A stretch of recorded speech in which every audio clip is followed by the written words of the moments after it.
You may have thought that we started late, but it is ironic that the first speaker would be the author of the book, Procrastinate on Purpose.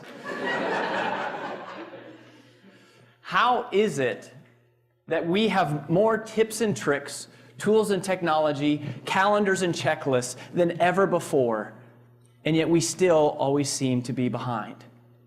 How is it that we work longer hours? We're moving faster than we've ever moved in history, and yet we never seem to be caught up? How is it that we know more about time management today, and yet stress is at an all-time high? The reason why is because everything you know about time management is wrong. I first started to realize this a couple years ago. It was early on a Saturday morning. I was at my business partner's house, and I was picking him up for a very important international leader planning retreat. And he has this 2-year-old baby girl named Haven. And Haven is the sweetest little thing you can imagine. She has curly brown hair and these sweet, soft brown eyes. And we live in Nashville, so she has a little southern accent that's developing. And as I'm picking up Dustin and we're about to leave, Haven comes sprinting down the hallway. And she leaps and she latches on to Dustin's leg. And she says, "Daddy, where are you going?" And he looks down at her and he says, "Oh, I'm sorry, baby Haven. Daddy actually has to go to work today." And she looks up at him and her eyes well up with tears. And she says, "No, Daddy. Please, no work today. No work, Daddy."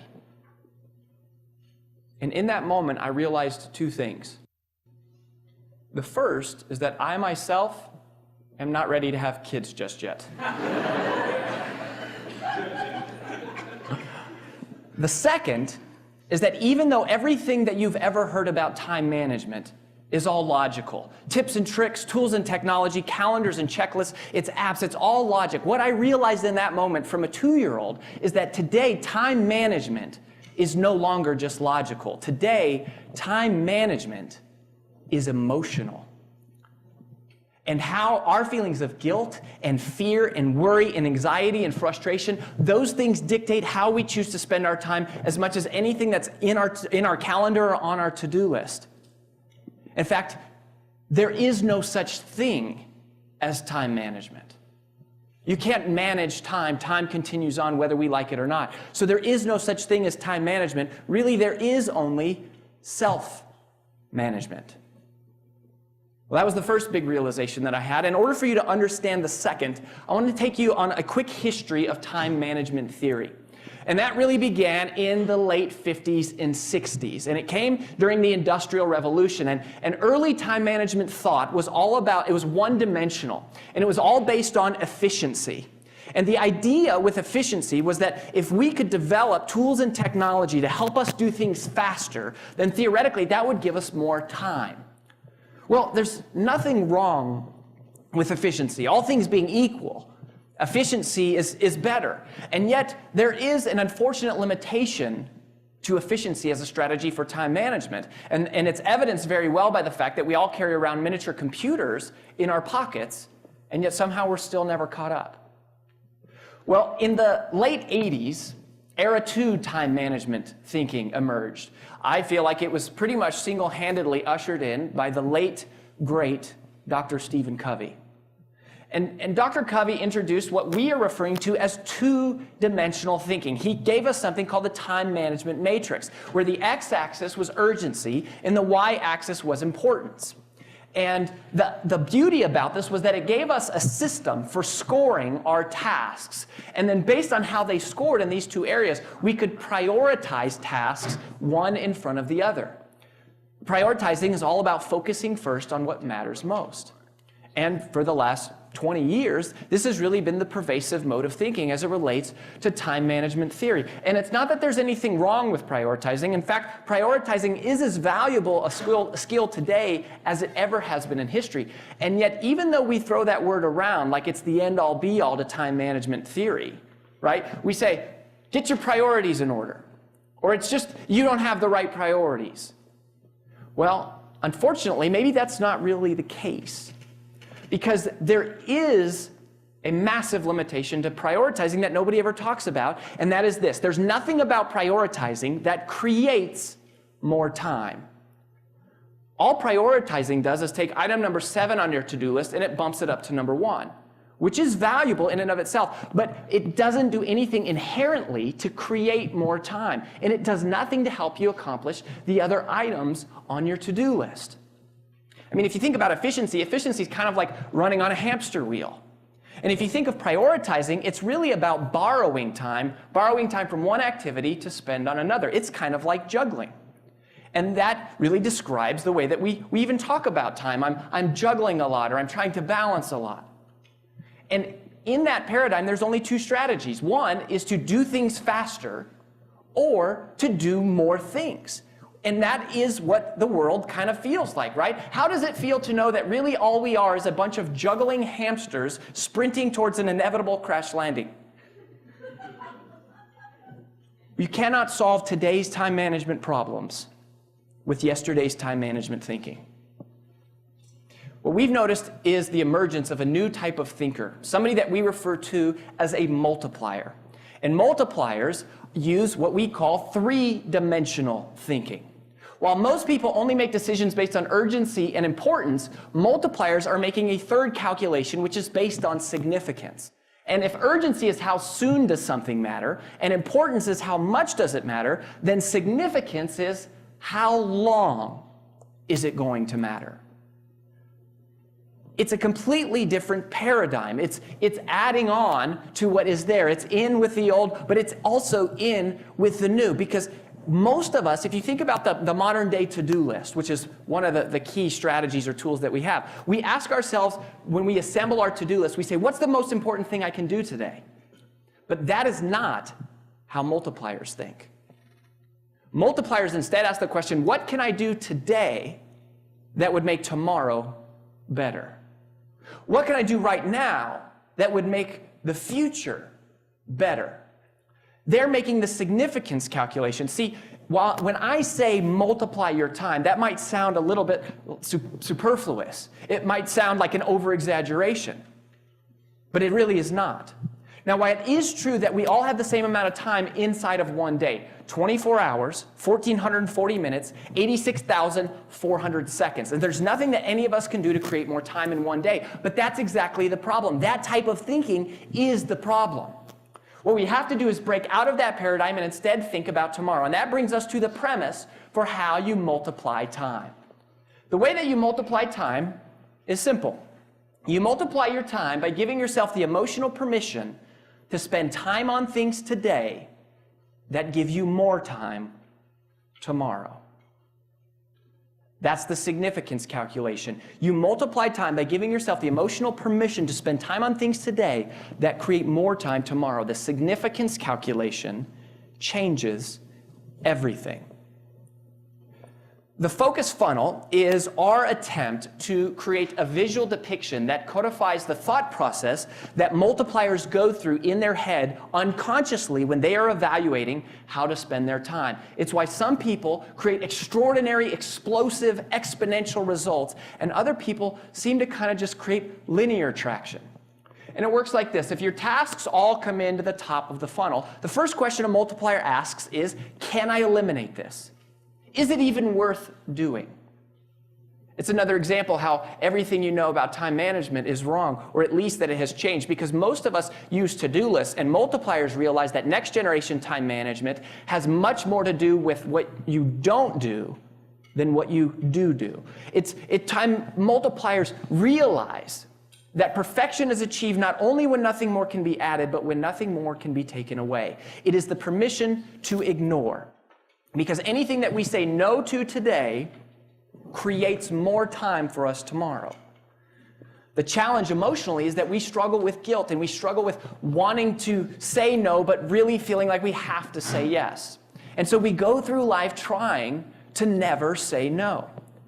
And in one of the interviews I conducted with the multiplier, they said something that changed my life. They said, Rory, it's futile to go through life trying to never say no. What you have to realize is that you are always saying no to something. Because anytime you say yes to one thing, you are simultaneously saying no to an infinite number of others. If you can't eliminate the task, the next question is, can I automate the task? Anything that I create a process for today saves me time tomorrow. It's like setting up online bill pay. I never have 2 hours in my day to set up online bill pay. I just don't have time. And if I had 2 hours in my day, I would never use it to set up online bill pay. But a multiplier realizes that if I save 30 minutes a month from paying my bills by setting up online bill pay, then it makes sense to invest those 2 hours, because then after just 4 months' time, I will have broken even on that investment. And every month thereafter, I will get something we call ROTI, return on time invested. Automation is to your time exactly what compounding interest is to your money. Just like compounding interest takes money and it makes money into more money, automation takes time and it makes it into more time. The way that wealthy people think about money is exactly the same way that multipliers think about time, and they give themselves the permission to invest the time and energy to automate the process. If it can't be automated, then the next question is, can it be delegated? Can I teach someone else how to do this?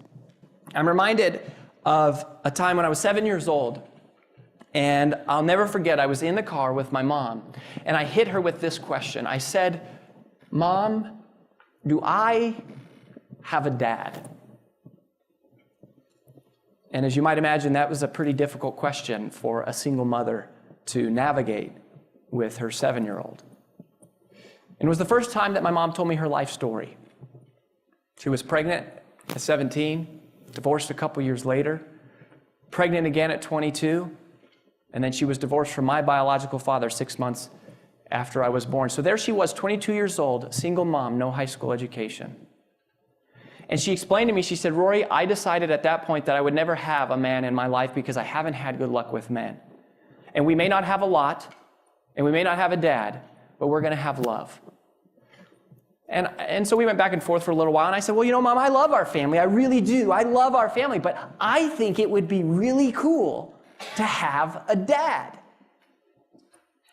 And so she said, "Well, I'll tell you what, honey, if you want a dad, then why don't you go out and find yourself a good dad?" What kind of crap is that?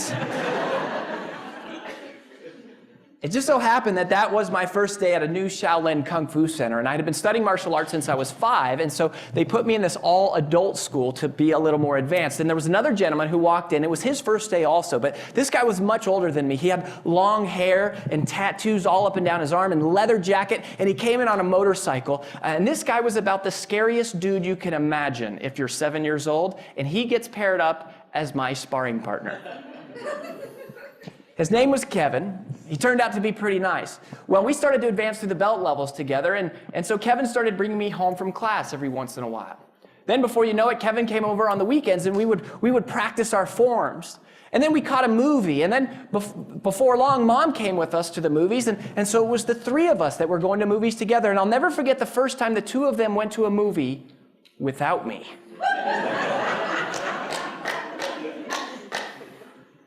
Well, as it turns out, Kevin and I tested for our black belts together on the same day when I was 10 years old. They got married 2 weeks later. A couple years after that, Kevin adopted me, and I changed my last name from Rory McLaughlin to Rory Vaden, and they have been married for 20 years ever since.